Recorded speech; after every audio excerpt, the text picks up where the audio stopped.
Guerre en Ukraine, jour 120. L'UE valide la candidature de l'Ukraine, l'armée russe continue d'avancer dans l'Est. Bruxelles, l'Union européenne, réunie en sommet à Bruxelles, a entériné jeudi la candidature de l'Ukraine, une étape hautement symbolique près de 4 mois après l'invasion lancée par l'armée russe, qui continue de progresser dans l'Est de ce pays à coups de bombardements destructeurs. Bonjour et bienvenue sur la chaîne S Magazine TV. Pour ceux qui ne sont pas encore abonnés, cliquez sur le bouton et activez la clochette pour ne rien manquer de notre prochaine vidéo. C'est ce que vous devez savoir. L'Union européenne a accordé le statut de candidat à l'Ukraine. Aucune ville de la région de Donetsk, dans l'est de l'Ukraine, n'est sûre pour ses habitants. Le ministre de la Défense ukrainien, Oleksiy Reznikov, a annoncé l'arrivée des lance-roquettes américains HIMARS en Ukraine.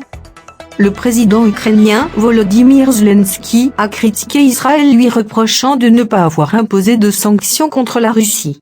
La journée d'aujourd'hui marque une étape cruciale sur votre chemin vers l'UE, et nous avons un avenir ensemble, a déclaré le président du Conseil européen Charles Michel sur Twitter, en félicitant le président ukrainien Volodymyr Zelensky et la présidente moldave Maia Sandu, dont le pays s'est également vu reconnaître le statut de candidat.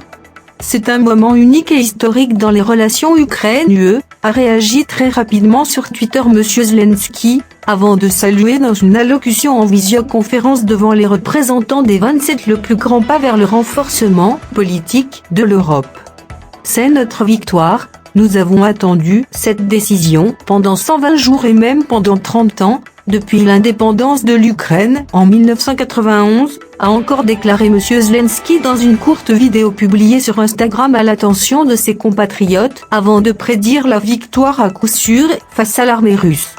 L'Ukraine, la Moldavie et la Géorgie avaient déposé leur candidature peu après le début, fin février, de l'invasion de l'Ukraine par la Russie.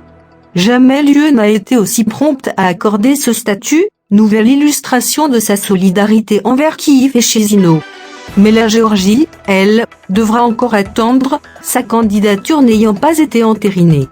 L'exécutif européen avait rendu il y a quelques jours un avis favorable sur la candidature de l'Ukraine, et mardi, la France, qui assure la présidence tournante du Conseil de l'UE, avait indiqué qu'un consensus total entre les 27 avait émergé sur cette question.